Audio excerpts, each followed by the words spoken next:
Hey, folks, you're listening to the Jobs Podcast. I am your host, Tim Hendricks. Your time is valuable. I'm not going to waste it, so let's get right to the interview. Today, we have Barry with us. Barry is a sergeant and specifically a K-9 handler in the great state of Texas, and he's joined us today. Welcome, Barry. Thanks for joining me on the Jobs Podcast. Thank you very much, sir. I appreciate it. So let's go ahead and start off with your origin story, so to speak, about where you were born, early upbringing, family members, and we'll just go from there. Great. Yeah. So I was born and raised here in Texas in a town called Louisville. Middle class, upper middle class family. Went to high school. Got out of high school and started going to community college, probably for about a year or so. But as soon as I got out of high school, I went to go work for the sheriff's office, Denton County Sheriff's Office, as a jailer at 18 years old. And, back then it was like maybe $32,000 a year, but as an 18-year-old, that's not a bad salary plus benefits, while I'm going through school during the day and working at night. So, I had a great family, mom and dad. They're still married today, been together over 40 years. Nice. So kind of just, small, not so much a small town, but just a normal upbringing. My dad was a manager for General Motors, and my mom worked she started out, it was Southwestern Bell, but, it changed names over the years. I think it's AT&T, but both of them are now retired. But, your basic, played sports growing up, football, baseball, just your run-of-the-mill kid, I guess, growing up. Nothing too special here. When did you have an inkling that you wanted to work in law enforcement? Was that something from an early age, or did some event happen that caused you to examine that career?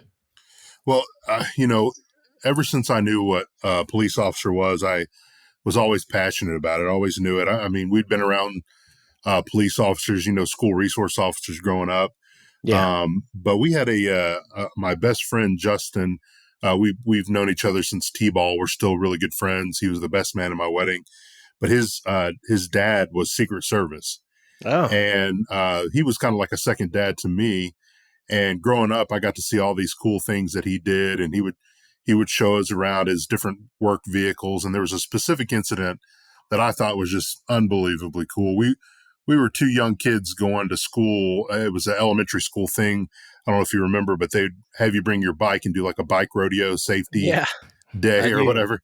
Yeah. So we're here we are. We're really young. Probably shouldn't have been riding our bikes to school in the first place, but we're riding our bikes to school, and we can't get through this 4-way stop sign intersection because of how busy it is. And so, of course, Justin, his dad, who's a Secret Service agent, he's following us to school and sees that we can't get through the intersection. So he uses his Secret Service car to go out in the intersection. And back then they had those cherry bombs, that red, you know what I mean? That old Kojak light. Oh, yeah. Yeah. So he chunks that thing up on top, pulls out in the intersection and stops traffic and lets us cross the intersection.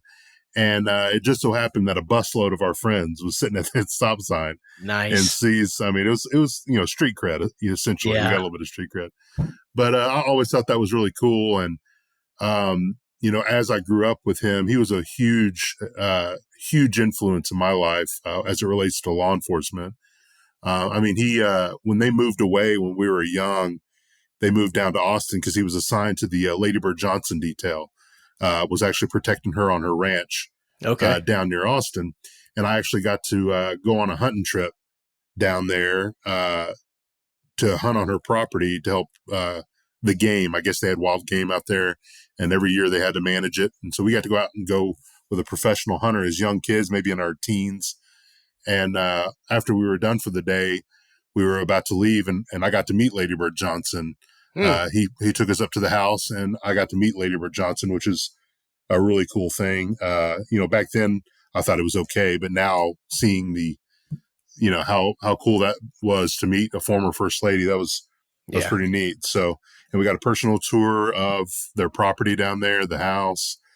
So really cool. I just got to see how interesting the things that he did. And I fell in love with law enforcement, even growing up. as a knucklehead teenager, Louisville PD was just awesome. I mean, every time I had contact with them, just being a knucklehead kid running around, they were always very friendly, and you could tell that they had a community policing at heart. So that's what just kept attracting me like a bug to a bug zapper, man. That's just something I had in my mind, and ultimately got me to where I am today.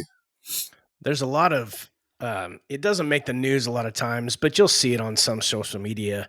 There's a lot of law enforcement officers that don't just show up and crack some skulls and treat everybody like dirt. They get out there and they play basketball with kids.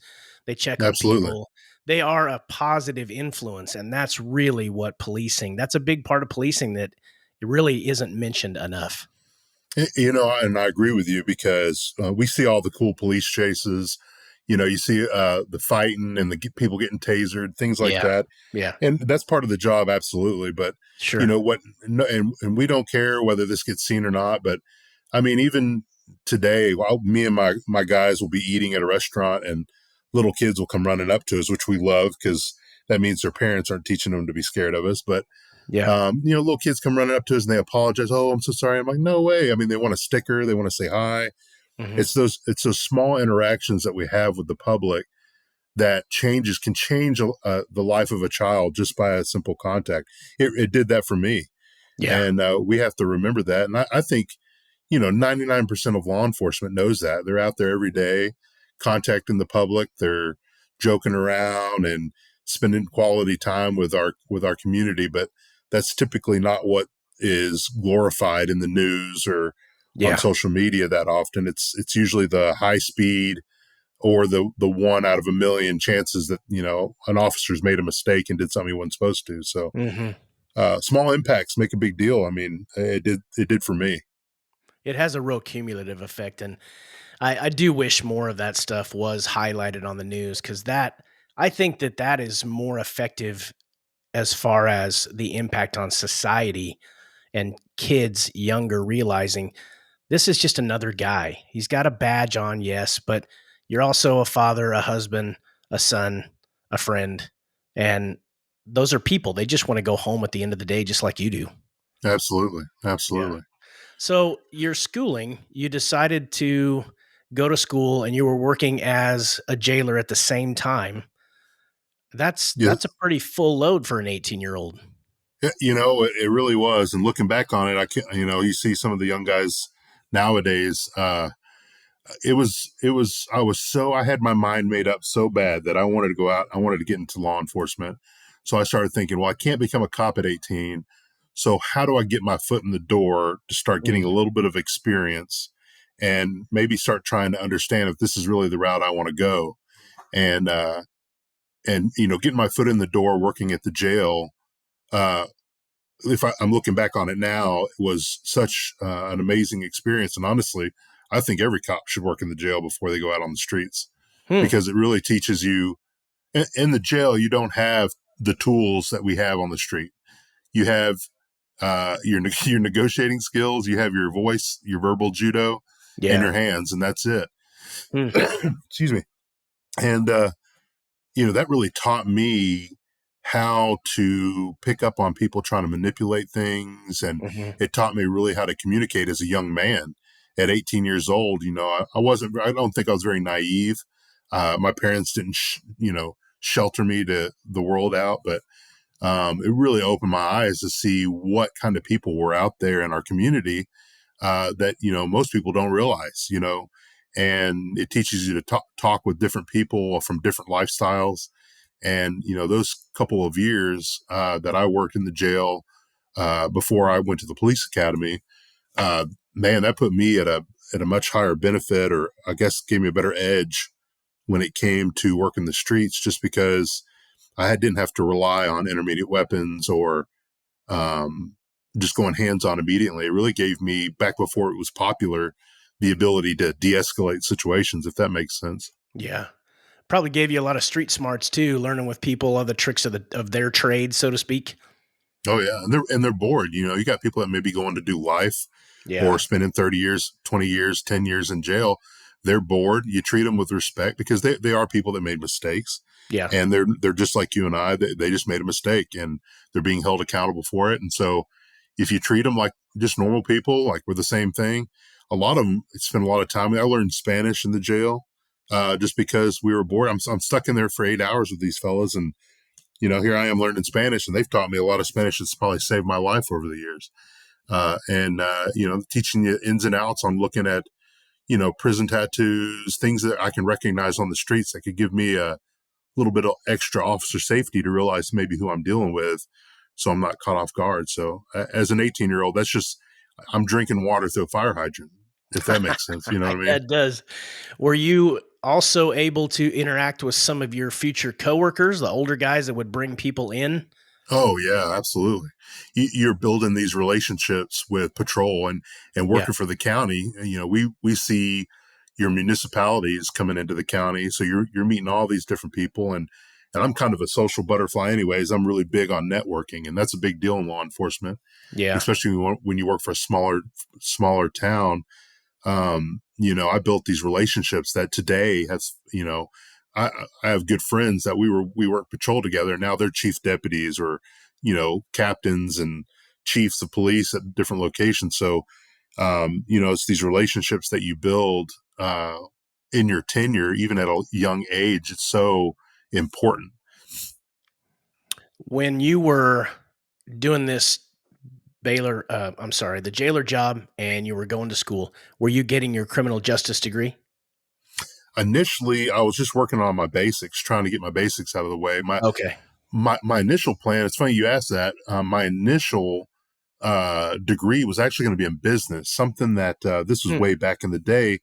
I had always had the goal to go federal, and that was because of my buddy's dad that we talked about earlier. And he had told me that the Secret Service and some other federal agencies, they like to see applicants with degrees that are outside of criminal justice. I mean, Secret Service, you're thinking back then they're under the Treasury. Yeah. FBI, they have law degrees or their business degrees or financial crime degrees, things Mhm. like that. They don't want just people that only their mindset's only law enforcement. They want people that can think outside the box.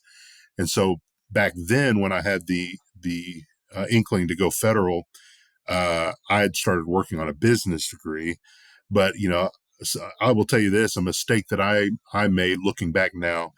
I stopped going to college to put myself through the police academy, Ah. and that was a huge mistake because I'm now 40. I'm in my 40s, and I'm finishing my degree now through Texas A&M online, which is Mm. it's a criminal justice degree. Um, but I'm finishing it now, and as you know, man, things change from when I Yeah, was in college initially until they now. do. So, They man, do. you're trying to teach a dog new tricks here, and it is not easy. I wish I would have just if my dad's listening to this, I don't want him to hear this part. 'Cause if you tell him, I'm going to call you a liar. But if I would have just listened to my dad and finished college first, and then gone through the academy, I think it'd have been a little bit easier for me. I would have had something to build off of. Um, but college is not necessary. I mean, uh, I plan on my dream is always to go out where I began. I always thought about running for sheriff towards the end of my career. That may change the longer that I'm in this job, but um, I know that some of the aspirations that I have, I'm probably going to need that degree, or it may help me. Yeah. But to be honest with you, though, I don't have a degree right now, and I'm making high six figures. I'm doing very well. We live in a nice home. We have nice cars, and I work really hard for it. But it's one of those things where I think back in the day they used to push college degrees very hard, and not so much your welding and plumbing. What I forgot Yeah. what you call those Trades. The trades. trades. Yeah, Yeah. the trade stuff. So Mhm. I think people get so fixated on it, and I don't think it's a bad thing to get your degree. No. But people should know that you can make a living and do very well with a trade, and I Mhm. think that's where I'm at right now. Is so if that makes sense. No, it does make sense. I've made a career in a blue collar job, and there's a lot of satisfaction in that. And not everybody. I think sometimes sides get demonized, and I'm not the type of person that can sit behind a desk all day long. I just can't do it. I would go Oh yeah. nuts if I had to sit at a computer Monday through Friday, 9 to 5. That's just not my personality. Some people, that's right up their alley. Oh And, yeah. there's degrees where if you're going to be a lawyer, a doctor, an accountant, whatever, a degree, a 4 year college or further makes sense. But you can also go to a trade school, which with a much smaller loan amount or school loan amount when you leave, and then you can start making good money right out of the gate. So Absolutely. it just depends on who you are and what you want out of life.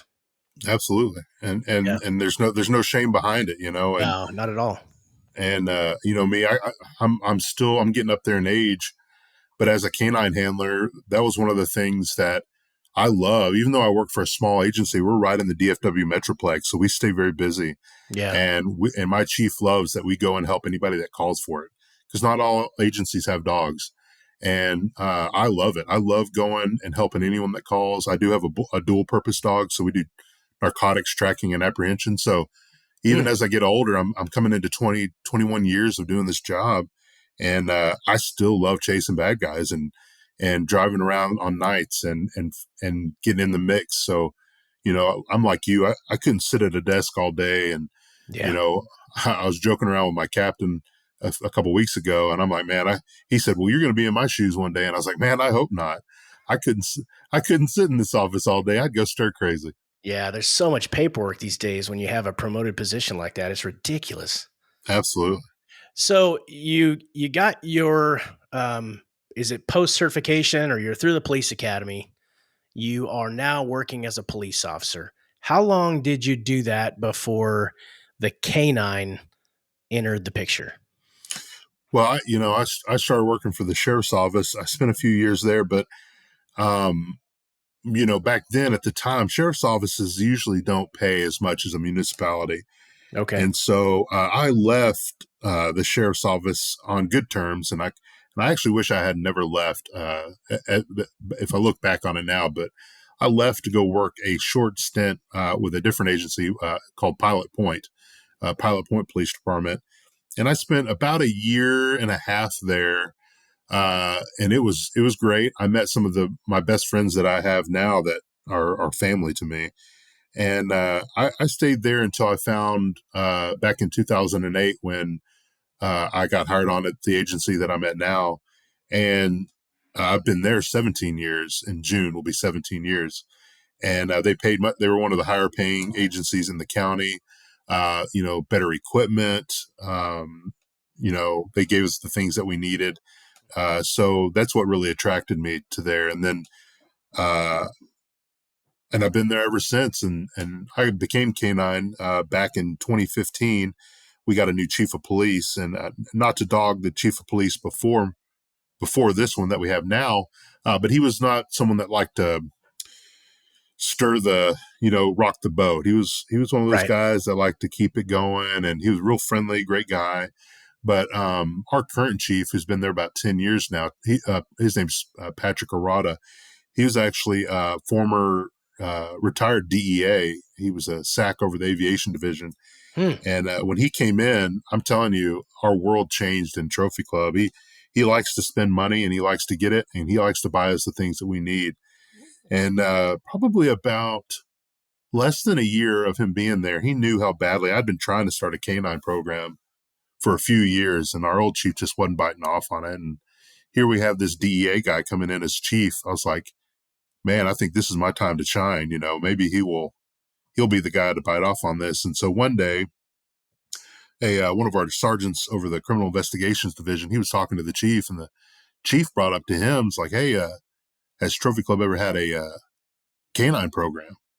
And that sergeant goes, no, but if you want to talk about it, go talk to Barry Sullivan. He's the guy that you want to. Because I Reputation had pitched. gotten around, huh? Oh yeah, everybody knew I wanted it. I'd done all the legwork. I was ready to answer anything that you threw at me. And so he ended up trapping me in the patrol room one day, and we discussed it. And he said, "Hey, I know I'm new. I know you don't have, he's a new guy. We don't know if we can trust this guy yet. Right. As a patrolman, you still get your feelers out there to see what kind of chief this guy's going to be." Hmm. And he said, "Hey, I know we don't have a lot of established trust yet, but I want to do this. I want to start a program here." And we started reaching out to the community, and we started talking to them and building this thought behind it. And back in 2015, we were at a council meeting to get this thing approved, and hundreds upon hundreds of people in our community came to support us to get a canine program, to the point where the fire marshal couldn't allow anybody else in the building. Oh, that's great. And to have a community back us like the one that we have, Yeah. and we still do, even after 17 years, it's unbelievable how much our community supports us. We started the canine program, and it's been an unbelievable thing in my life. I would give up everything else just to stay canine.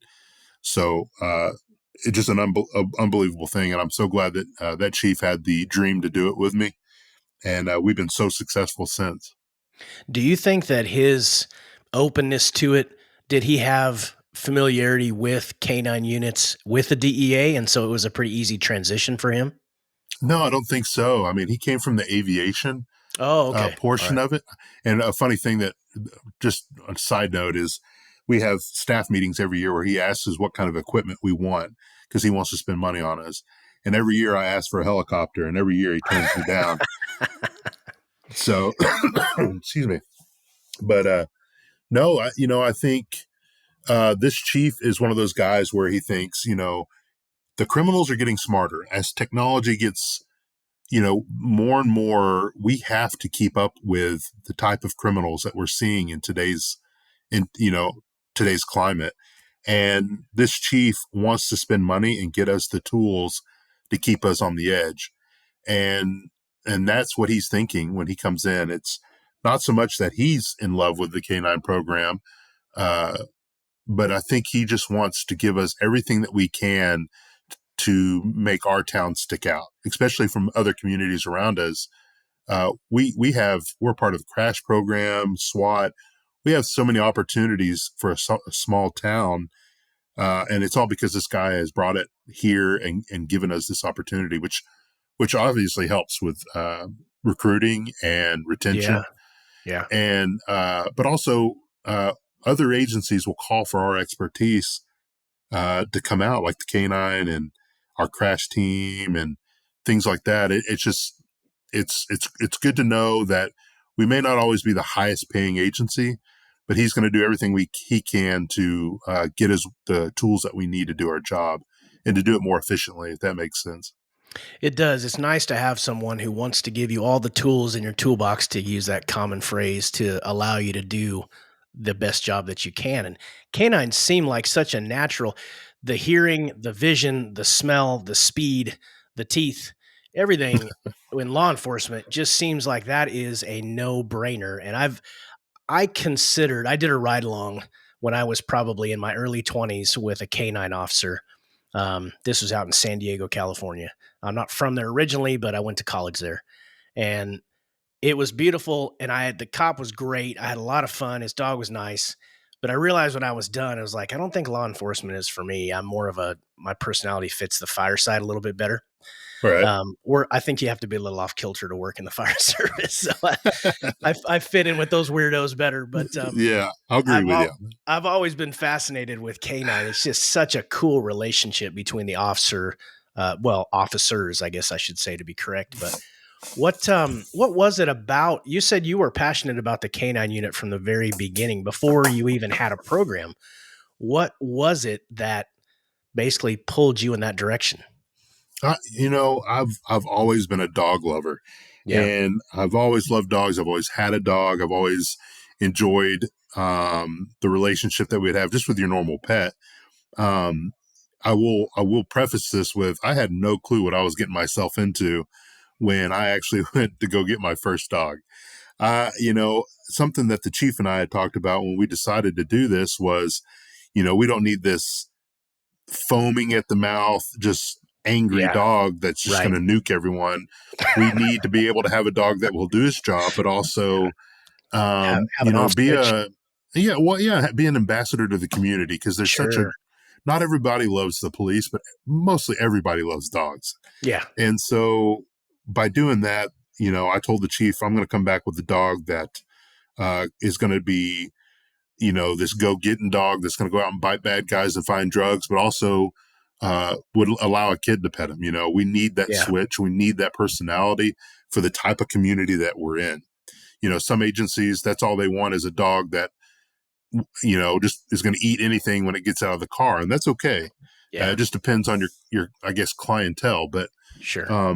we needed for our community, we needed a good off switch, like you said, where we can do the job that needs to be done, but also be that ambassador to the community and really bring the police department and the people of our community together. And I'm going to tell you, our first dog did that, and his name is Indy. I mean, even after he retired, he Fox News did a national piece on him. CBS did the Heart of America national piece on him, and then the Dr. Phil show did something on him. I mean, we really made a big Cool. impact for such a small town with this dog, and it was just an amazing experience. And that's what I've seen it. Working in my 10 years law enforcement, I'd seen canines. I'd called for canines, and I just thought, man, there's nothing else out there that will love you more than it loves itself, like a dog. Yeah. And both my partners, my first one that just retired, Indy, and my current partner, I know, heaven forbid this never happens, but I know that that dog would lay his life down without even thinking about it to save mine or save one of my partners. So it's just a bond that it's an unbelievable bond that most people will never understand or even get to experience. And I hope people in law enforcement know what a force multiplier a canine is, and just how amazing it is to have a canine program. When I was a kid growing up in the 70s and 80s, the Rottweiler and the Doberman were kind of slowly being phased out. It seems like everyone was using the German Shepherd. Now it seems like the Belgian Malinois is the choice for most canine dogs. Is that correct? Yeah, a lot of people use the Belgian Malinois. They're bulletproof dogs. They're Mhm. super intelligent. I haven't had a Malinois. My Okay. first dog was a German Shepherd. My current partner, Odin, he's a Dutch Shepherd. Okay. He's got the mentality of a Belgian Malinois. He's just a little more crazy. Oh, Um, jeez. More crazy? brother, I wish I would have stayed with a German Shepherd. Yeah. The German Shepherd's a little bit more slower, methodical. They think more, and Belgian Malinois are just they're fur missiles, brother. I mean, Yeah. they are hardworking animals. Actually, when I went to go get this new dog, my second dog, I actually went out to do selection, and I was going out there with the intention to pick a Belgian because I had my first partner is a German Shepherd, so I was like, man, I think I'm gonna go with a Belgian Malinois this time, and we demoed probably 9 different dogs. And at the end of the day, I'd fallen in love with this Dutch Shepherd that I ultimately have now as a partner. And, that's just the way it fell. It was between him and the Belgian, and I ended up picking this Dutch. And we've been 100 miles an hour since. So it really just depends. I mean, it depends on the handler, it depends on the personality of the dog, and, what is it that you're needing on patrol and in the community. So, The the breeding of these dogs, I'm sure that there are a handful of breeders that are breeding an extremely high drive, aggressive type. Not pet quality, for lack of a better term. When you're looking strictly for law enforcement, I can only imagine it's on even a higher level with the military when you're not dealing with anything but military and then, you know, foreign enemies, I guess, for lack of a better term. But do you do you get to be involved in that process very much, or is it just kind of a we're going to go and look at this small catalog of dogs, find one that fits us and what we're looking for, and then you bring them home and start the training, or how does that kind of play out? yeah. Yeah. My first dog, we went to a specific vendor, and they we're such a small agency where I'm at now that we don't get green dogs and train them ourselves. We expect the vendor Oh, to have them pretty much pre-trained and ready for handler training by the time we get out there. what does that Excuse me. include? What does that include? Pre-trained? Is that just like basic obedience, or are they doing bite work already? Oh yeah, they're doing bite work, and Okay. usually they're already imprinted on detection. So, Okay. if you're looking for a bomb dog, typically they already have your basic detection skills implanted, and they're ready to go. So, Hmm. by the time we get out there, the dog knows odor. He knows how to track. He knows how to do bite work. Basics. I mean, they still need a lot of obedience and a lot of training, maintenance training, because they're still very green. Yeah. But they've got the basics in so that the handler can start working based off what he's been taught. Because each handler school that I've been to have been about 7 weeks long.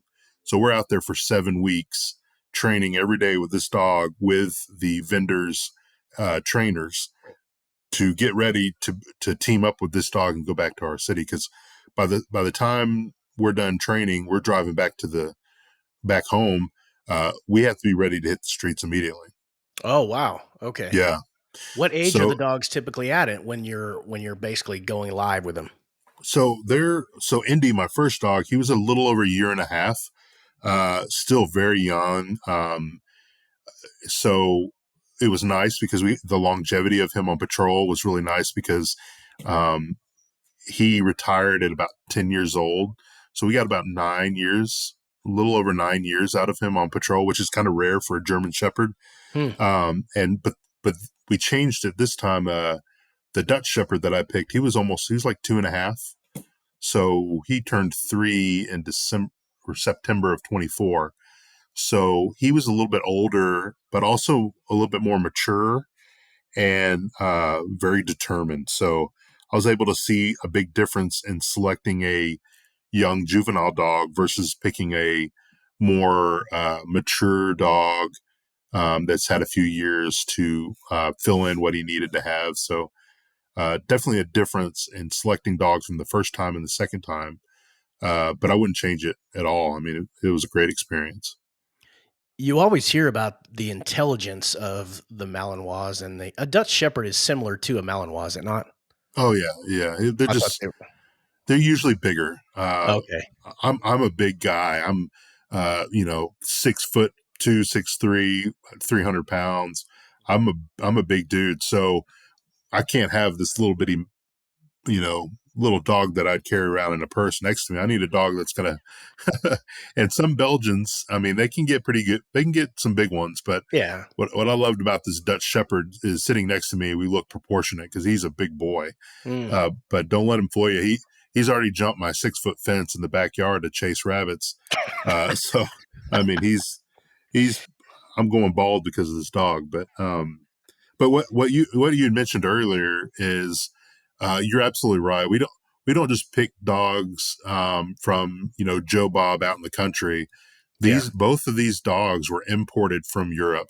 Yeah. My first dog was imported from Hungary, and my new partner was imported from Holland. And they have really strict working line breeds out there that are specifically bred and trained for, like what you said, military, law enforcement. They are strong working breeds, and I don't think most people realize that these aren't your pets. These guys are not the ones that you want to keep inside, let them lay on your couch. Yeah. They want to work, and when they get bored, they can be destructive. And fortunately, my first dog, he has freedom of the house. I could trust him. He never was in a kennel outdoors. He was always indoors with me. But my second dog, he's in a kennel in the backyard just because they don't get along. But um, he's much more destructive than my first dog. But he's also a little bit more aggressive and a little more determined. So way different personalities. But yeah, definitely we don't get these dogs from just random breeders. That we want to see lineage. We're willing to pay a lot of money as an agency to check those bloodlines and to make sure that we're getting something, because at the end of the day, these dogs need to be able to perform. They're going to save lives. And I know for a fact that both of my partners already have saved my life, and they've saved people's lives from keeping bad guys, from taking innocent civilians hostage, stopping them before they can do that. It's just unbelievable. And these dogs need to have the courage and the ability to do that. And that comes from just, not intermixing and doing some of the things that people do here in the States. So, Yeah, you can't be breeding just for looks. There's a utilitarian aspect to them that the hip dysplasia and stuff that a lot of dogs can get. You always hear about absolutely. high end breeding. They're always like their hips have been checked and they're great and their eyesight and all this other stuff. I mean, they really give them a complete physical. You know what you're getting.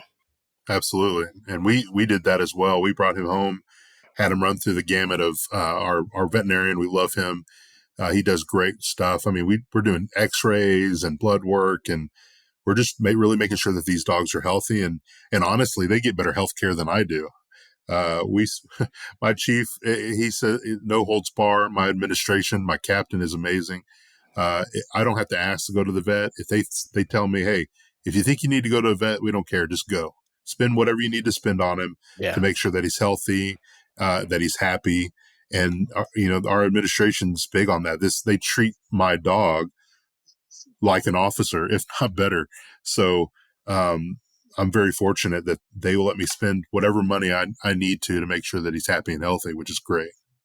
I don't think I asked this, but what is there a ballpark as far as what these dogs typically cost after they've been purchased, they've been trained, at least the early stages, and you go to pick them up? How much is invested in one of these dogs? I mean, right out the bat, you're looking at about $20,000 just to purchase the dog and then handler training. So anywhere between $20,000 to $25,000 just to get the dog. And then you're not even talking, I went out to California to get my new dog. I was out there in Ventura County. Uh, I was out there for 7 weeks. So you have to think they're paying me per diem, Yeah. lodging. I Mhm. took my squad car out there. It's a lot of money. And then dog food, training tools, toys, food, all that medication, vet visits. Your upfront cost is pretty heavy at the very beginning, but really, as long as you do your due diligence, you make sure your dog's healthy, you do all the preventative things that you need to do. It goes down drastically every year after the initial first year. So as long as the dog's healthy and you're maintaining him and doing well and he's exercising, you're not looking like very much. I mean, you have your monthly expenses for food and maybe your basic stuff, but really it's not that bad once you do the initial upfront cost. And especially with having a second dog, a lot of the equipment that I had from my first dog, we don't have to buy it again. We can Oh, use a sure. lot of it, So, uh, but I was doing a demonstration for our community the other day, like a Citizens Police Academy type deal, and one of the questions, I forgot the exact question that this gentleman proposed to me, but one of the things I asked was, how much money are you willing to keep you and your family safe? What's that number? What's what's the amount of money that you will stop at to make sure that your wife and your children are safe? And he just looked at me and he goes, well, I would spend everything I had. And I said, exactly. I don't think there's a cap on how much we would do or what we would do to keep our family safe. And our chief feels the same way. Spending a little money now saves an officer's life or saves a member of our community's life. Well, then every penny that we spent has been well worth it. Taking dangerous drugs off the street, fentanyl. I mean, we go and help federal agencies. We help a lot of the task force people in our community. And we are taking loads of drugs off the streets that very well could have killed someone in my community and where I work. So every penny, in my opinion, is well worth it. And I think our community where I work, they agree with us and they're very supportive. I don't see what you're spending as excessive at all. And when you think about what does a squad car cost, and then you got to outfit it with radios and lights and all, and then you have to pay an officer to get into it. I think that even $40,000 or $50,000 when it's all said and done, to have the use of a canine officer for the next 8, 9 years, that's I mean that's worth it. It seems like to me. Oh yeah, I mean, you think you have an upfront cost of buying all the Sure. equipment initially, Hmm. but you got to think the longevity of that. You're looking at, I mean, the squad car I have now, it's only, I think I've had it for 5 years and it's still running great. We're going to down it and make it my backup car. So I am going to get a new one this year, but that's just because the chief wants to make sure I'm in a nice new car. We have the money. We have a crime control prevention district tax that our citizens had voted in. to make sure our police department has enough funds to get the things that we need.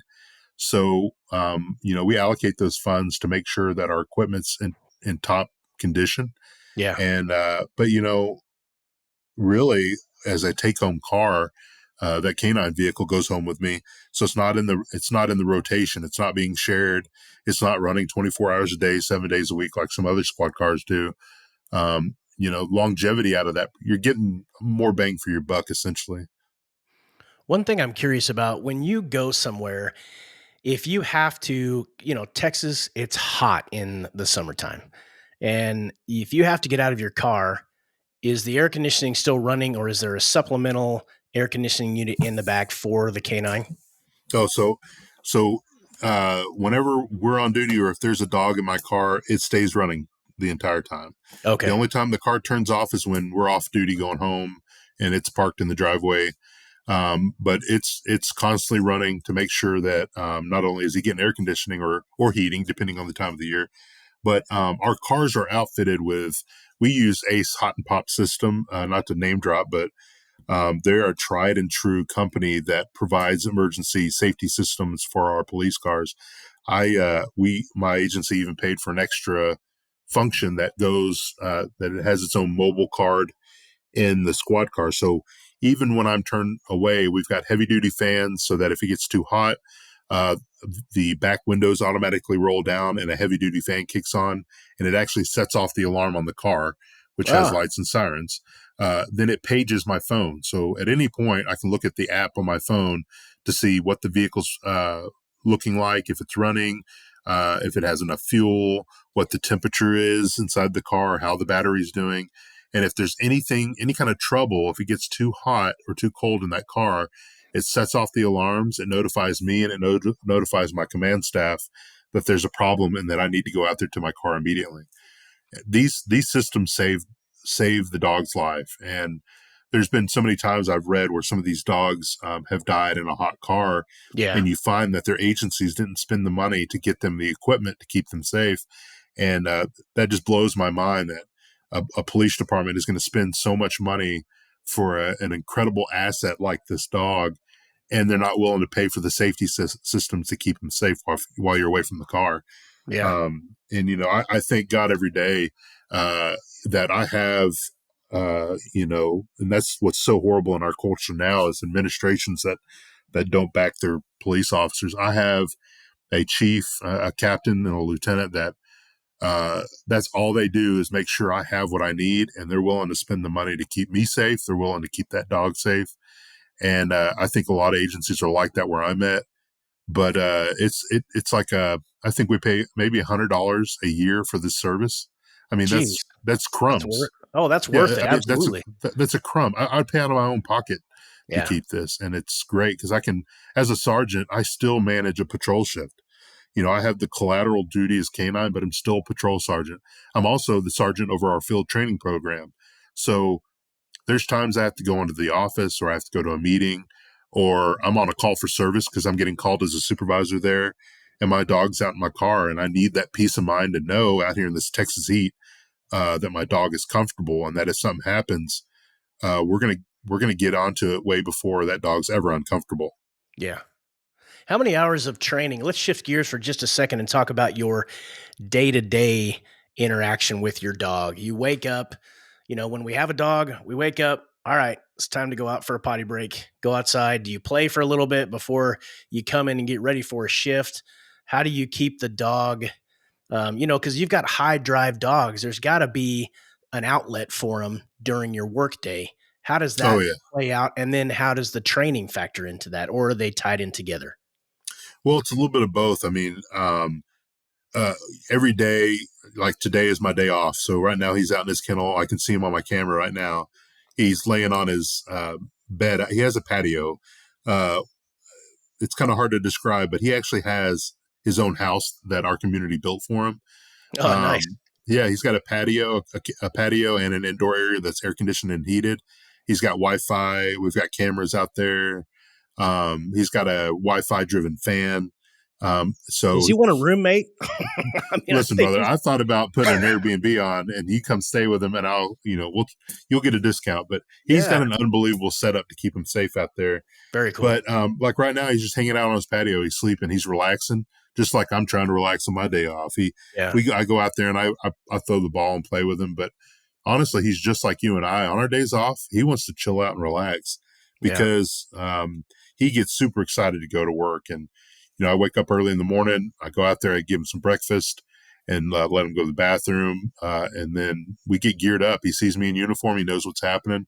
Mm. And then we go to work. And when we do have downtime, we train every week. So every week we meet with agencies from all over the Metroplex. We're looking at anywhere between 12 to 16 dogs in our training group.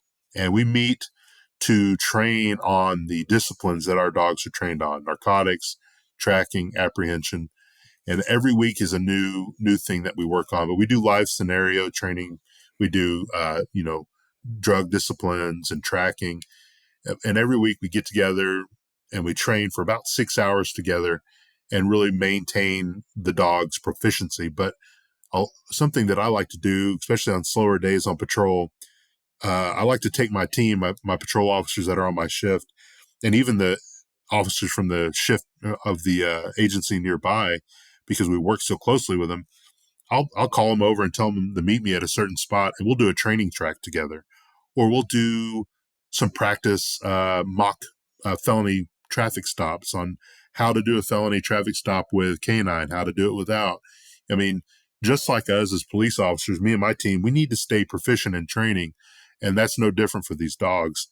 And a lot of it's just fun for them. So if I'm bored driving around and I want to get the dog out of the car, I let him out to go to the bathroom all the time and let him run around or throw the toy with him for a little bit. But that dog is the most happy when we're putting him to work. And my guys know they'll go out and lay a track and call me over and say, "Hey, I laid a track. You want to come over and do it?" And so we'll go over and run a track as a team. And it's a great way to get the dog out, stretch his legs, give him something to do.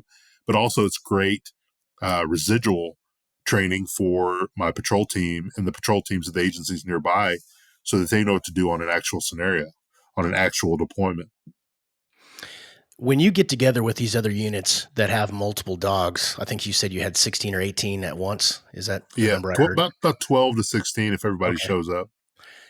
How do these dogs get along with each other? Do you need to keep them kind of at a safe distance apart, or do you find because they're so intense a lot of times they Oh yeah. get a little sideways?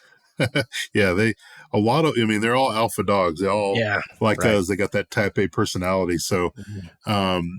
a lot of them don't intermingle. We do times we'll get our dogs out and do group obedience. And what does that look like? We get our dogs out, we put their muzzles on, and we do obedience together where we're doing it in a line, almost like line dancing, but with our dogs. And we walk the dogs in between each other, and we make any correction if the dog is dog aggressive. So if they lunge at another dog or they do something, they're corrected off of that to make sure they understand is no, no, no. You focus on the task that I'm giving you. Nothing Okay. else matters right now. And a lot of these dogs do phenomenal. They leave each other alone. They know that they're working. They know what their job is. But my first dog was excellent. He could care less. Another dog could lay right next to him and he wouldn't touch him. My new dog is little dog aggressive, and that's something we're still working on. But it's not bad to the point where it concerns me. I just know that I have to keep that in the back of my mind when we're training, is to make sure I address it if I see it first. And but just like any one of us, we may not always like people that we work with or that we're around, and they're the No, same way. But I love um, everybody I work with. I just want to make that abundantly clear.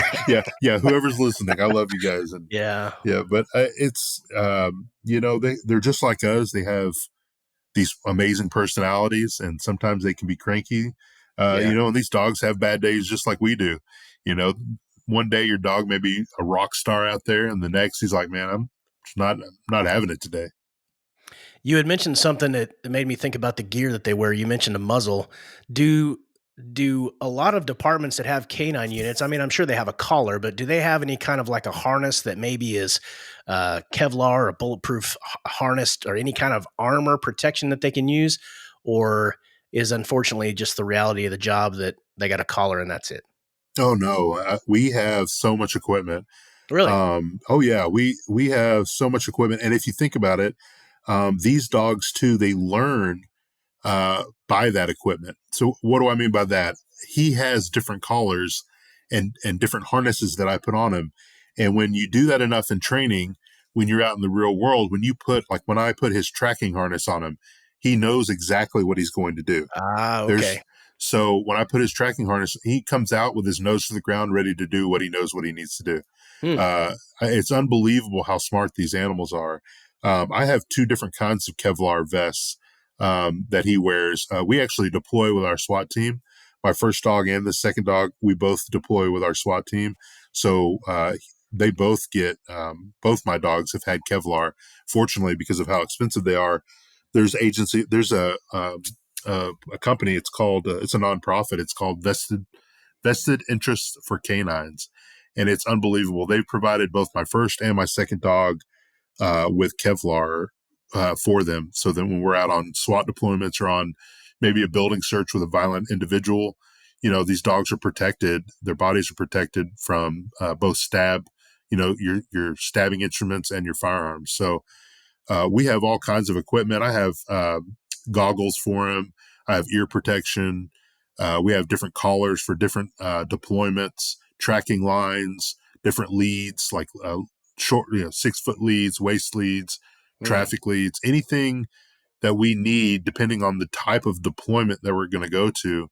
And that's obviously because we have a dual purpose dog. So, if you have a single purpose narcotics dog, there's a lot of things that you may not need because all you're doing is detection. But when you have a dual purpose dog that's doing both tracking and apprehension work, and we're deploying with the SWAT team, you gotta have all that equipment ready for whatever it is that you're trying to do. And it also helps the dog know what he's about to go do. And it's unbelievable how smart they are. That company that you just mentioned that provides those vests, can you say their name again? I want to make sure that they're out there. Yeah, it's a Vested Interest for Canines. They Okay. are unbelievable. They supply thousands of body armor at no cost to these agencies all over the United States. We're fortunate that we have an administration or a town that will spend money on us. But I mean, look at some of these departments that don't have very much money or a lot of Yeah. funding. And they provide these dogs with Kevlar so that the police departments don't have to do it or spend that much money on the dog, or they just don't have it. And so it's unbelievable how the community can come out and help. And they take donations from people all over the country that donate to their cause, and that's why they can outfit these dogs with. The Kevlar that I wear is not always stab resistant; it's bullet resistant. But I mean, these dogs get both stab and bulletproof vests, and it's unbelievable. It saves dogs' lives every year. Is there a certain gender that most canine dogs are? Do you typically see most are male or female, or does it really matter? Yeah, most of the ones I see are male. We did have at one point we did have a female in the group, and she was mean. I mean, I'd almost say I've seen some female dogs that There's are a way joke there, meaner but than. Yeah, hey, they tend to be more protective of their handlers. They're a little bit ah, more jealous, I think. But mm, most of the time, because most of the police dogs that I'm around, they stay intact. They're not neutered, and so as you can imagine, with a female dog not being oh, neutered, uh, that could cause a problem once a month, especially yeah, when you're training with a bunch of male dogs, sure. and it could be definitely a challenge. It's not that it doesn't happen. I've seen some amazing police dogs that were female dogs, one of which was retired and passed recently, just from old age, and it finally went, had to be put to rest. But that dog was unbelievable, and I don't think it makes a big difference. I think both male and female are great police dogs, but you do definitely see a difference in the two, and sometimes it's a little bit easier to have a male dog. What types of dog toys? And I'm going to write this down because I've had dogs in the past, and it's amazing what even like my parents had weenie dogs when I was a kid, and they're good dogs and they're good for if you have rodents. But as far as home defense, they're kind of worthless, but Yeah. they could go through. You could buy a toy that supposedly was heavy duty or for a tough chewer, and in 3 days it's gone or it's destroyed. I Oh can yeah. only imagine the number of toys that you go through, but is there a certain type and a certain brand that you found lasts well with your type of dog? Oh yeah. I have for the house, you can't leave toys out for these type of dogs because you don't want them to self reward bad behavior. So a lot of Ah, times they don't get a toy just to have it. When you spend time with them and giving them a job, or you're just playing with them, that's when they get that toy. But you're absolutely right. These dogs are heavy chewers. They're bite dogs. That's what they're trained to do. There's a company. It's called Go Nuts, but it's spelled like GOUGHNUTS, I think. okay. If you Google it, I think it'll pop up, but I can't remember it exactly. But um, they guarantee an indestructible toy. And if somehow your dog does manage to tear it any, you can send it back and they replace it for free. Wow. I've got several of their toys that I use as reward toys for like narcotics detection. When the dog finds the hidden target odor, we reward that by throwing a toy at them. I use obviously a Kong toy that works really well, but the Go Nuts is almost indestructible for a dog that is just used to tearing up toys. And something that I like to use here at the house on our days off just to play in the backyard. Maybe you've heard of it. It's called the Jolly Ball. They use I've them heard of for that. horses. Yeah. So I went to Tractor Supply down the road and got a Jolly Ball that's made for a horse. It's a huge ball. It's got a handle on it, but it's super durable because it's made for a horse, to chew on and play with. So I have that out there with him now, and that thing's lasted. It lasted through my first dog, and it's on my second dog, Oh, and wow. they love it. I mean, and it's got tooth marks in it, but it hasn't been destroyed. It's lasted a long time. So those are my two go tos: Kong, that Go Nuts, and then that Jolly Ball. Those are tried and true in my profession. That's just my personal opinion, but Have you ever spent time in a bite suit on the receiving end of, is that part of your uh, training? man, I tell you what, yes, getting in the bite suit when you first get a dog, uh, you're up in, like when I was out in California recently, I remembered how fortunate we are because a lot of canine groups, we have to take turns getting in the bite suit for different scenarios so that other handlers can take their dogs. But in our group, we actually are very fortunate. Each agency provides a trained decoy. He's not a handler. They Hmm. go to decoy school to learn because I don't think people realize, but when you get into that bite suit, those people, those decoys are trained to help work on a dog's bite and their aggression and the control. And a bad decoy can hurt a dog and really go backwards in your training. So we don't like to just throw anybody in that suit unless they're like the new officer on patrol and we just want to really scare them. Uh, and I've done that Oh, a that hundred sounds times. great. Oh, yeah. I would love to see that. Oh, it's classic, man. But no, we actually have trained decoys. So honestly, uh, the only time I really get in a suit is if a decoy can't make it, or like I said, we're at getting a new dog, and those 7 weeks I was out in California here with my first dog, we were having to decoy for each other every day for 7 weeks, and I just remembered I was like, holy cow, this just adds that amount of respect that I have for the decoys that come out and train with us every week and are so dedicated to coming out and helping our teams get better, and they take bite after bite because you still feel it in that bite suit. You still feel the pinching and the pressure, and it Really? hurts. It doesn't. Yeah, it does not feel Hmm. good. You're not. It's just keeping you from getting punctures essentially. But Okay. you see some of these guys' arms are all bruised up because they're putting their own personal safety aside to train our partners and to make sure that we're doing, our dogs are progressing the way they need to be. And we have a guy, I'll give him a little shout out. His name's Michael Savato. He works for an agency nearby. Never been a dog handler, but that guy comes out and takes bites from 10, 12 dogs in a row, and he doesn't blink an eye. I don't know what this guy has to be like superhuman, but he is, I could say this genuinely. He is progressed our dogs. When he gets up there, we walk up with our dog and we're working on bite work, and we'll walk up. He knows what our dog needs. He knows what each individual dog needs to make them stronger, and he applies it so that when we're training, we're getting the most out of training. And it's just unbelievable to have people like him that come out there and dedicated to putting their bodies on the line to make our dogs better. So it's unbelievable, and it's definitely not fun. It's not fun getting in the bite suit. Well, now before you said all that, in my head I thought I think it would be kind of cool to be in one of those bite suits, but I think I've changed my mind after hearing what you just said.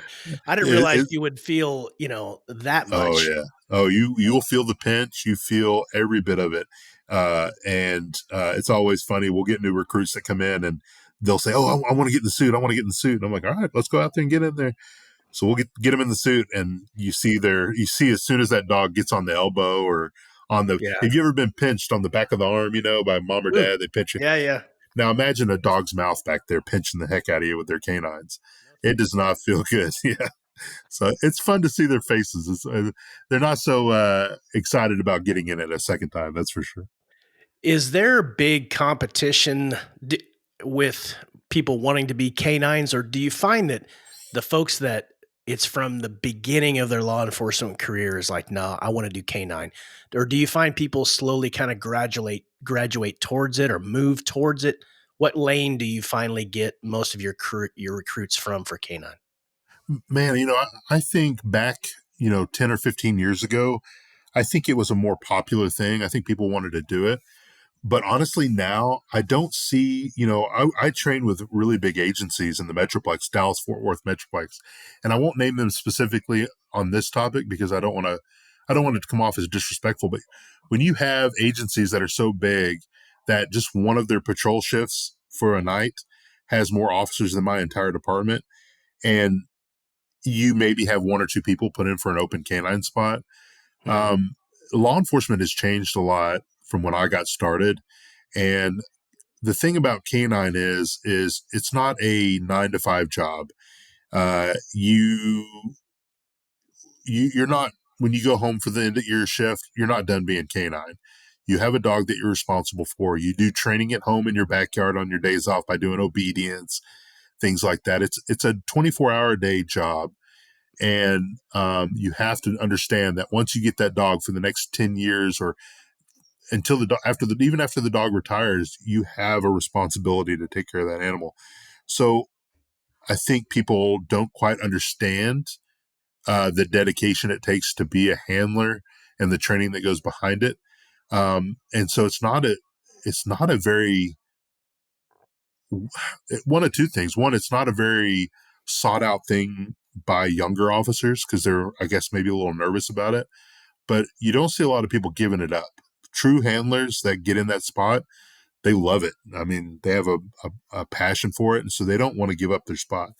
So, really, it takes a special kind of person to do it, and a lot of people they get nervous. They get nervous around dogs.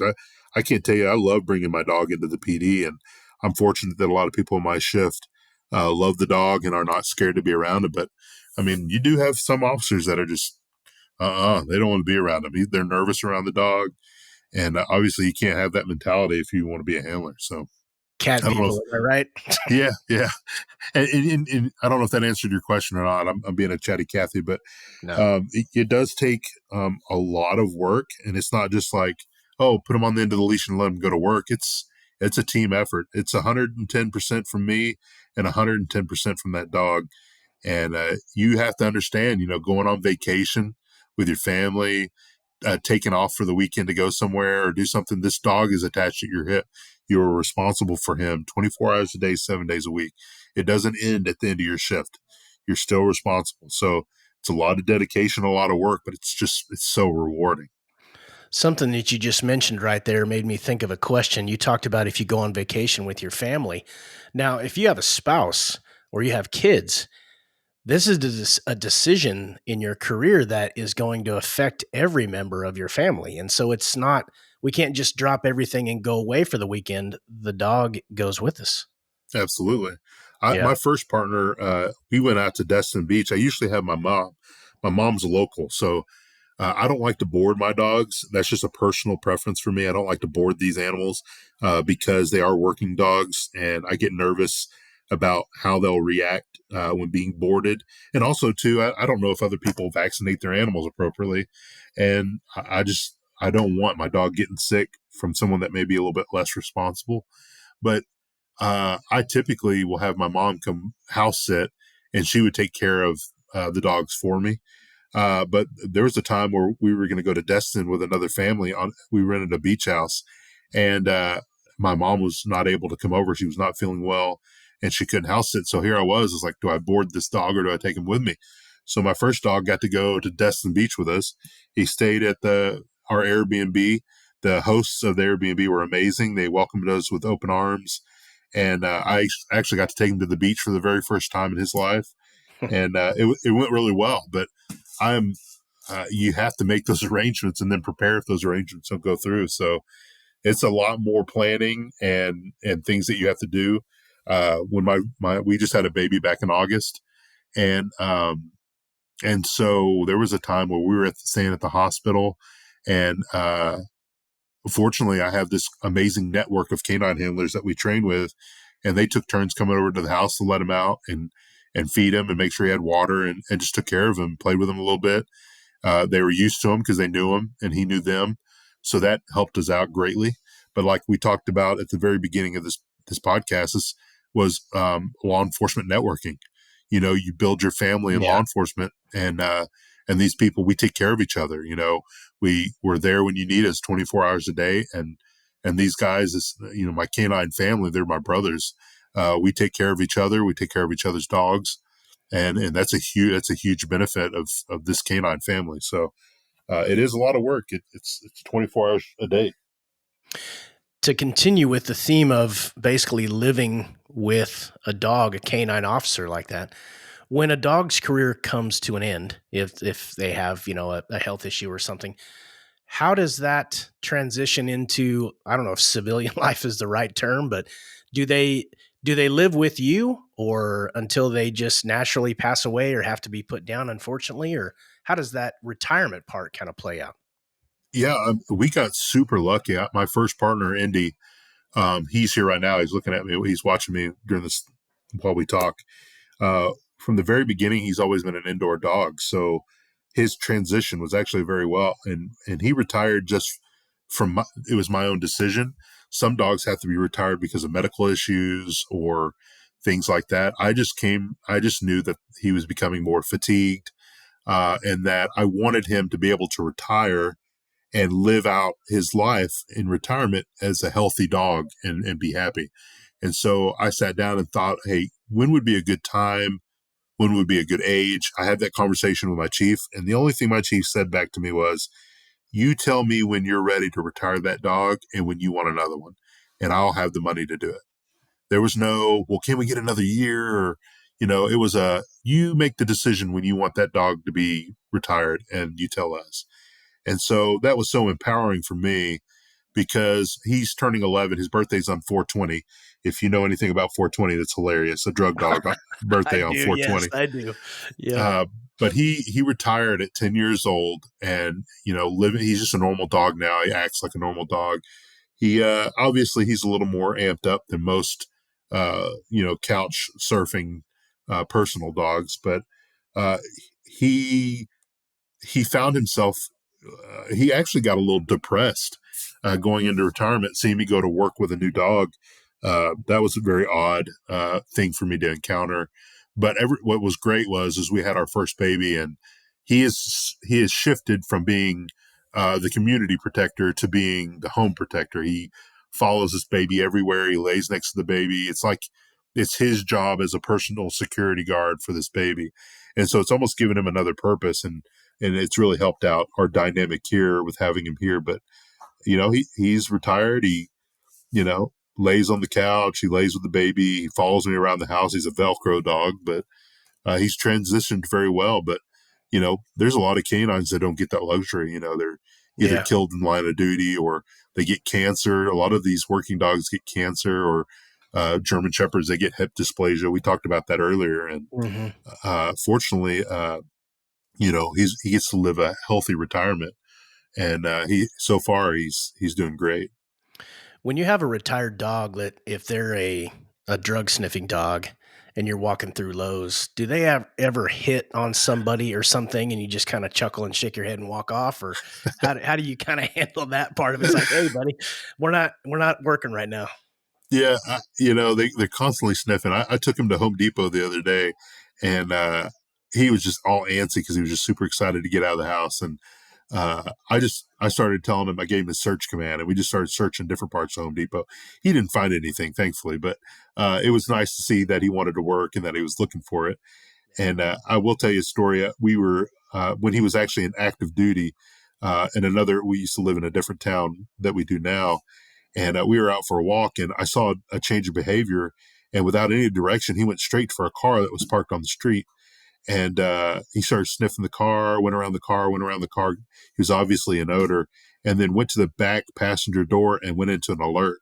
And I was like, "Oh my goodness, I think I think there's drugs that are in this car." So I pulled him off of the car. We walked down the street, and I called the local canine handler that works for that city that I'm friends with. And I said, "Hey, are you on duty?" And he's like, "Yeah." I said, "Hey, I'm over here on this street," and I was walking by, and my dog had a change of behavior and alerted on this vehicle down here on the street. And he goes, "Is it in front of this address?" And I was like, "Yeah, it is." And he goes, "Well, they are suspected drug dealers. We've been watching that house we watch it all the time." And lo and behold, 2 days later, they had a traffic stop on the guy, and he was arrested for a little over 5 grams of methamphetamine. And Good grief. I was like, well, I guess that answers the question here. But they're always working. They can't turn it off. When you say change of behavior, I know you could describe your dog all day long, but what is it? I mean, you're cued into the things that just somebody walking by might not notice. But when you say a change in behavior, like they've gone into work mode now, what do you Oh yeah. typically see out of your dog? Yeah, so obviously you have the dog, you just run of the mill, tongue hanging out, just having a good old time. But you'll notice they'll shut their mouth and they have these distinct mannerisms about themselves, about their breathing, the way that they breathe, the way that their body shifts. We as handlers, when we're working with these dogs, we know what it looks like when our dog gets into target odor. When they're searching, that's why the Supreme Court backs the detection dogs so well, because these dogs are trained to go into what we call a final alert, to sit down and stare. Some are an aggressive alert.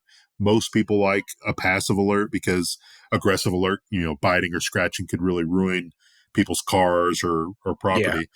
But the Supreme Court says that a dog doesn't even have to go into a final alert. All the handler has to be able to do is describe a distinct change of behavior. We know what our partners look like. I know what my dog looks like when he's searching for drugs. I know what my dog looks like when we're searching for a man and we're tracking. And those things that's what's going to save my life. We're out in the middle of a woods, out in the middle of nowhere at 1 o'clock in the morning searching for an armed robbery suspect. I need to know what my dog looks like when he's an odor of a suspect, because when they show those changes of behavior, that means that we're close. And if you can imagine, if we're out in the middle of the woods searching for a suspect, who do you think has the advantage, the yeah, suspect or us? And yeah. it's the suspect. We don't know where he is, but he can hear and possibly see us coming. So I have to pick up on that dog's behavior when I know that he's an odor, whether it be drugs or a bad guy that we're looking for, because that dog's going to tell me if that suspect's close by. And that's going to give me the seconds I need, or my team needs, to save it, to save our lives, or to keep us from getting ambushed, and to find this suspect. And it's so important. That's why these relationships, we're together 24 hours a day. We're in the car all day together. I know what my dog does. I know his behavior. I know what he likes, what he doesn't like. I know what he looks like when he smells the target odor. I know what he does when he finds a suspect hiding behind a door. I know everything about that dog, and it's so important, because that is what's going to save my life. It's going to save his life. It's going to save my partner's lives, the cops that I'm out searching with.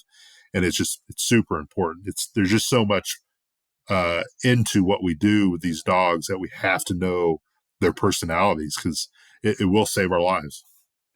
You know, as I hear you talk, I'm thinking there's a lot has changed in I know in the fire service, there's a lot has changed as far as the equipment that we use, the technology, the computers and drones and all that kind of stuff. And I know in law enforcement over the last 20, 30, 40 years, there's been so much technology and products that have come into law enforcement. But at the root of it, on the fire service, you're still putting the wet stuff on the red stuff, so to speak. And in law enforcement, especially with canine, you can have all the technology in the world, but it's still a man and beast relationship, for lack of a Oh yeah. better explanation. It's still the basics. I tell you, I'm going to say this, and I'm going to preface it with, I think very highly of police drone programs, and I think very highly of our tactical flight officers and our pilots for the helicopters that come out and do amazing work finding bad guys. But I will tell you this is, I a few months ago I hosted a joint training program where I brought out it's called DFW Adventure Park in Northlake. This guy owns about a little over 100 acres of like paintball fields and wooded areas, and he allows us to come out there and train for free. Amazing guy. His name's Larry, and he owns the DFW Adventure Parks. We come out there and we have just hundreds of acres to train real life scenario based training. So I brought our canine group out there and I invited numerous canine or drone programs from different police departments to come out and said, "Hey, let's work together so that you guys can see what we're doing when we're on the ground with the dog, and then we can see what you guys are doing when you're searching with the drones, and then let's work together to, you know, to be just this unbelievable tag team Yeah. of both technology and beast." You know what I mean? And it was unbelievable how quickly these dogs found hidden decoys way before the drones ever found them. And it's just because of the way that they track, they use their nose, a sense of odor. It, it's taking the human error out of it. These animals are known for tracking and hunting their prey, and they've been doing it for thousands of years. Yeah. And even though drones are amazing, helicopters the same way. My last partner, right before he retired, we apprehended a hidden gang member that was in a culvert, and he was supposed to be armed with a gun. The other two suspects that we caught, they surrendered to our dog, and the third one, we had to go in and look for him with my canine Indy. And we had Air One out of Fort Worth there to help us. And my dog was already in odor going straight for him when the helicopter picked up on the heat source of the suspect. And all they really said over the radio was like, "Hey, your dog's going right for this heat source." And then boom, a canine apprehension bit the guy in the leg. And the guy fortunately didn't shoot any of us. We took him into custody, and he unfortunately went to the hospital with more holes than what the good Lord gave him. Uh, he didn't get killed. He didn't get hurt. He got some band-aids. He went to jail. Mm. And then, I'm alive. My partners are alive. My dog's alive. And we took a violent criminal off the street. But it just goes to show you how it doesn't matter what kind of technology, you still can't beat the prey drive, the hunt of these animals. Their nose is unbelievable. Yeah. And they're still out there every day doing just amazing things. And when you pair us up with a helicopter or a drone program, it's even better. I mean, we are doing amazing things, tracking down violent criminals and keeping our community safe. And we're doing it by, just like I said before, my chief Arata is always giving us the tools that we need and what can make our job easier. And we got to outsmart these criminals because they definitely don't care about us, and they Yeah. don't mind if we don't go home to our families. So that dog, I know, is going to put himself between me and a bad guy every time, and give me the valuable seconds I need to be able to defend myself if needed. When I was doing the research for this interview, I always like to maintain a little bit of naivete so I can ask superficial questions, generic questions for someone that may be interested in your line of work. But I also like to have a little bit of information. And you can hop on YouTube and just type in canine bites.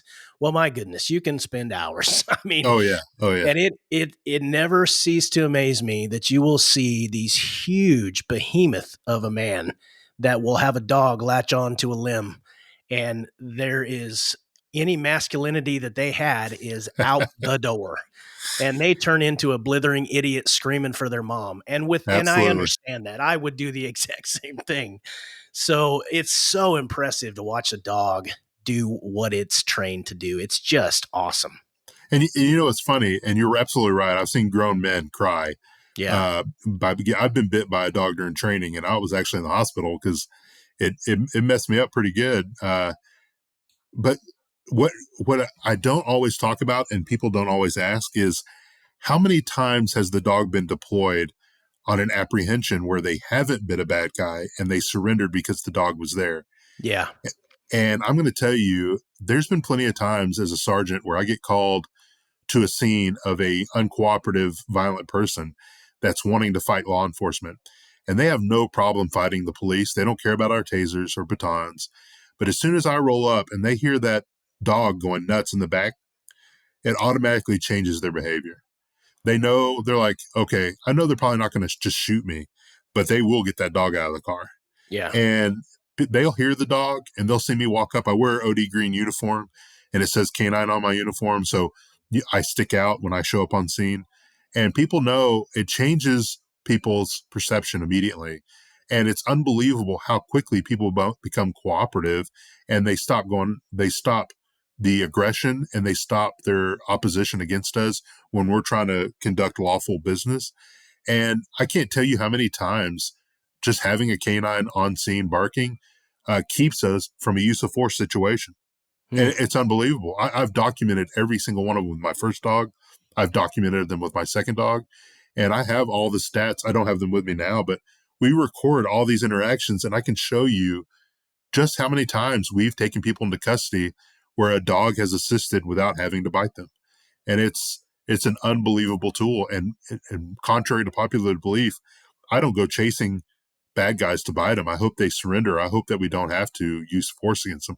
Most Yeah. law enforcement officers, we go to work every single day, and I hope that I don't have to use force against somebody. If I can talk them into handcuffs without either one of us getting hurt, that's the best route. But we do have the tools that we need to take violent people into custody. That dog will bite you, and it does not feel good. You saw it on those YouTube videos. Yeah. But I think other people watch those videos on Facebook and Instagram too. So when that dog does show up on scene, it really changes opinions very quickly. It changes people's direction that they may have been going. And it's super beneficial to law enforcement. I think every agency should have a canine program. I wish I had a dog on every shift, to be honest with you. I hadn't thought about that. That's just a nice way to de-escalate everything. And so, look, let's handle this like adults here, as opposed to, if I can release the dog if you want me to. Yeah. But I think you'd rather I not. Yeah, it's not fun being bit by this dog.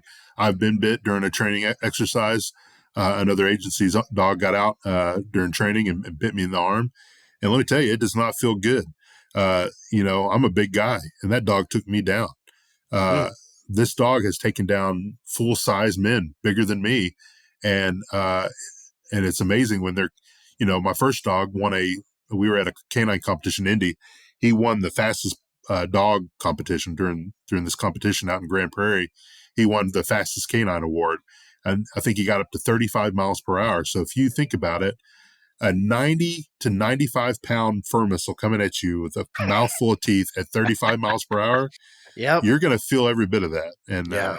we hope that you surrender peacefully so that we can do our job and nobody gets hurt. But we're going to use the tools that we have Yeah. to take you into custody. You are going to go to jail for committing a heinous crime, and we're going to use whatever tools necessary to make sure that we can take you into custody safely. And a dog will do that. It won't kill you, but it won't feel good either. So What type of person, if someone wants to be a successful canine officer, what type of soft skills or maybe personality traits would lend to success?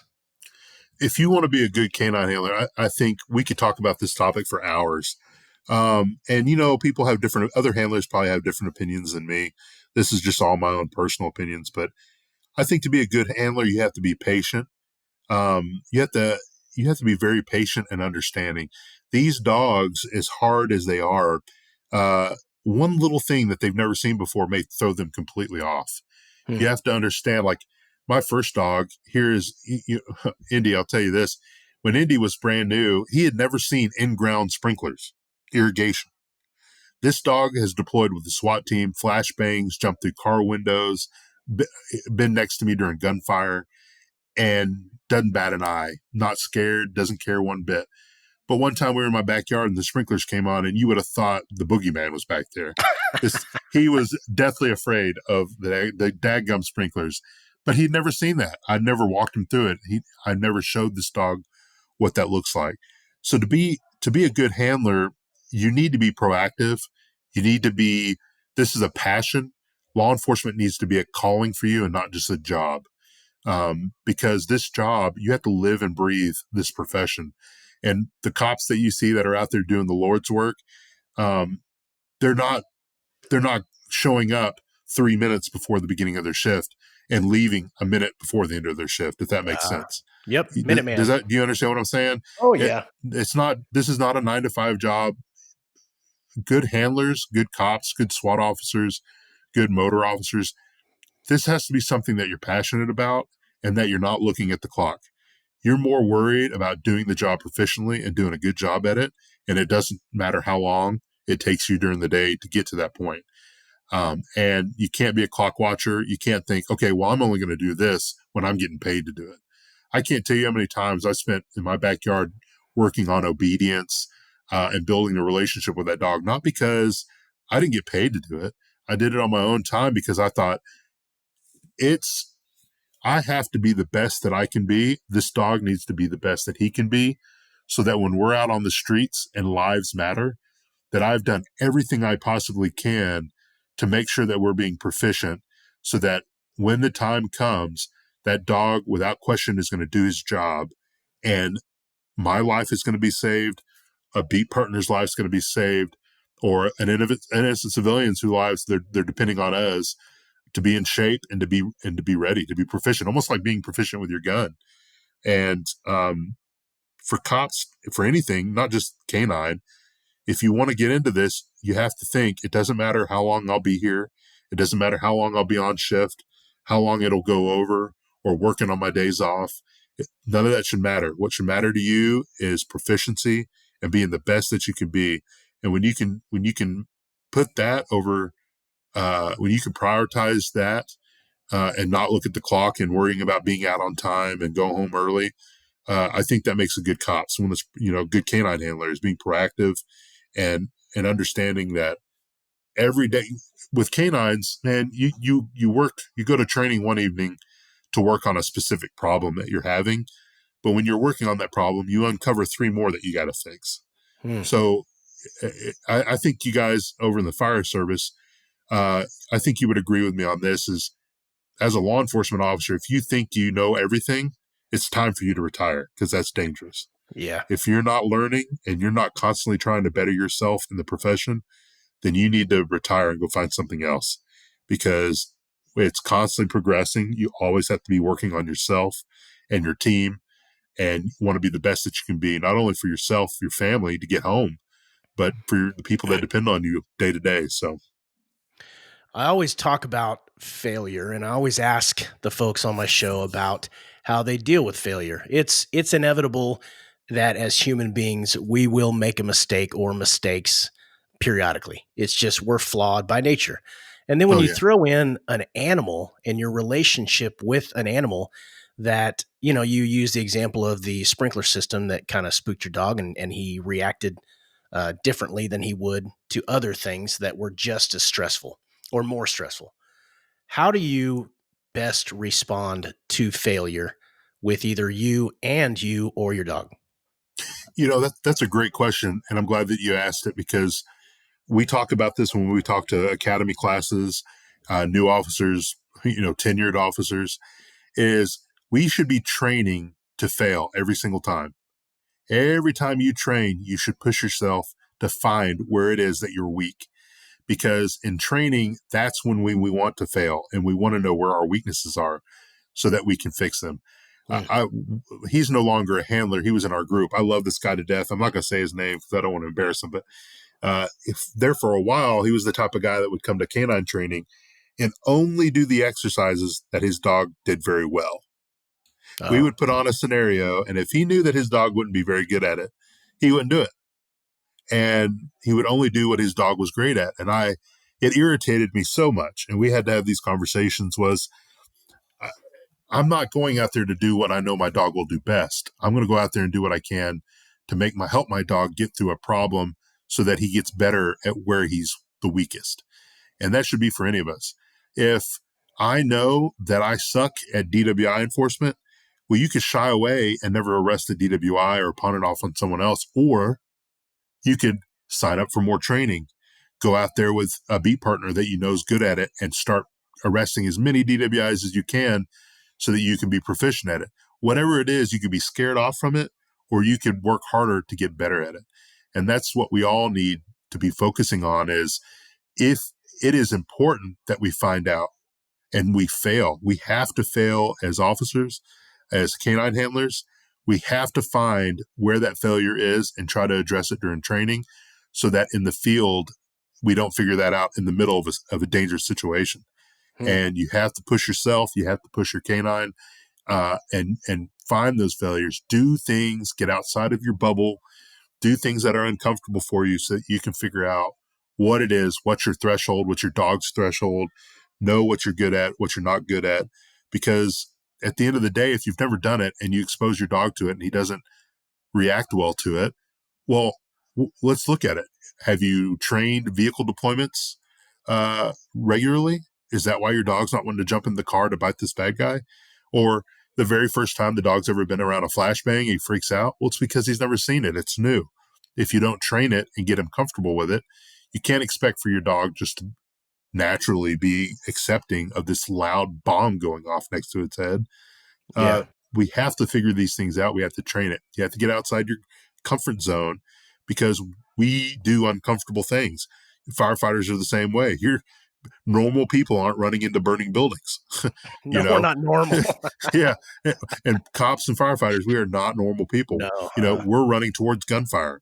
Yeah. And if you're not capable of doing that, we need to find something else to be doing. And I'll digress a little bit, but it just comes out to the point of is you need to train to fail so you know what your capabilities are. And to find your failure or to find your weakest point is not when you're in an actual live situation. It's in training. You have to humble yourself and train with other people of like-minded, like for me, with other canine handlers, and try your hardest to be as dedicated to the job as possible so that you stay alive at the end of the day. What is it that you like most about your job? Oh man, that's a laundry list. If you think, I mean, Top two. top two. Number one is I have my canine partner in the car with me everywhere I go. I trust that dog more than I trust most people. And second is I love the support of our community. Being able to talk with people, even just, I get out of get out of the police car and talk to people that are not just the criminals that you're hunting. I can't stress how important it is for the people in your community to see who you are and Yeah. know that they can trust you. And I don't think we do enough. That it gets so demonized, and we deal as cops, we deal with horrible people on a day-to-day basis where our mindset, we just get, I don't know what the word I'm looking Do you for, get but jaded a little bit just you dealing with do. the Yeah, same? that's exactly Okay. what I'm talking about. You do get jaded just because of the horrible people that we're dealing with Yeah. every day. And I try to remind some of these recruits, because I told you earlier, I'm the supervisor over the FTO program. And I make sure that when they go out to eat, they talk with people, they interact with people, interact with the people that you're not writing a ticket or taking to jail. Look at how happy these people are with you and how much your community supports you, because it really goes towards your psyche and to your mindset. And it really helps you when you're dealing with that Karen or some jerk on the street. You know that not everyone is bad. Not everyone's bad. There are thousands upon thousands of good people out there that support us. And I call them the silent majority. And it's important. So if I had to bring it down to just the top two, would be One, I've got my partner in the car with me all day, every day, and I trust him. I get to work a dog every day. And number two is the community and remembering what this job's about and how much we can impact people's lives. Very much like the people that impacted me when I was younger, that got me into this. What do you dislike most about your job? What I dislike the most is, I think it's a two-parter. One is cops listen too much to negativity through social media and the news. That's hard. I dislike. I think sometimes you have to prioritize your family life between work and family. That is extremely important. I talked to you earlier about doing this job all the time, 24 hours a day. You're a canine handler, but you Yeah. have to be able to sit down and talk to your spouse about that. When I first became canine, I sat down and told my wife, "Hey, look, I have this opportunity, and this is going to really take up a lot of my time." And I needed to know that she was on board with it, and she was. She's never once in the past, you know, 11 years I've been doing canine, has ever once gave me any flack for doing this job, getting called out in the middle of the night, being gone long hours. Never once has she ever complained about my job. And you got to find a significant other that's going to do that. So one is just that mental stigma that cops have. They don't reach out for help if they're having a hard time, and just sometimes the presentation that the public gets, thinking you have the one bad cop that they smear on the news, and then all of a sudden we're all that way. Yeah. That's one of the hardest things I face, because I see so much. I see every day what these cops are doing on the streets and how much, people are in tears hugging our police officers because we had to step up in a hard time for them and help them. And you just see so many good things, but that's never really pointed out. And we don't need the glory, but it does hurt when uh, one bad cop can make thousands look bad, and we got to work 10 times harder to make us all look, or to change public perception. So if that answers your question, I think that would be the things that I don't like about this job, is uh, just those things that I mentioned. Yeah. Is there another career that if you could go back, and I almost already know the answer to this, but since you've had this in your sight since you were young and you had those early positive impressions on your life, but was there another career that you thought, if I could go back and do it, there was this one other one that kind of piqued my interest a little bit? Man, not really. I mean, law enforcement was always number one. I was going to do whatever I needed to do, scale whatever mountain I had to do to achieve a goal. It's something, my mother always told me, always be a leader, not a follower. Yeah. And, so I always knew I'll work as hard as I need to work to achieve whatever goal I need to achieve. It's never easy, but, I always thought, I never saw myself of being a dog trainer or training these dogs. I didn't know what it really entailed until I became a handler. I always wanted to be canine, but believe it or not, I always thought about being a teacher, Hmm. or going into teaching. I taught at the police academy a few years ago, just like as an adjunct professor, here and there. It wasn't full time. It was just at a local academy to help cover a few courses. But I really enjoy talking about things that I'm passionate about, and teaching people, helping people achieve what they need to achieve. That's just a great feeling. And so, if I had to go back and do something other than law enforcement, I don't know. I think some type of profession where teaching, or some to that effect, probably. Uh, I think that's where I ought to go. Well, I got two teenage boys, so if you were a teacher, you're still teaching animals. I mean, Yeah. they're Oh feral, man, man. dude, you're not joking. I got a 7-month-old baby, and he is Oh, starting to move around, and yeah. when he starts walking, I'm in trouble, brother. Well, when it gets quiet and you can't see them, that's when it's like, oh, good grief, where'd they go now? And then it gets Yeah. Oh, interesting. But hold on for the ride, man. It's fun. yes, sir. Barry, thank you so much, man. You are a great representative for law enforcement and for K-9 officers, your department. They should know they are blessed to have you work for them. You did a great job, and I really appreciate you taking the time to explain your career in depth like this.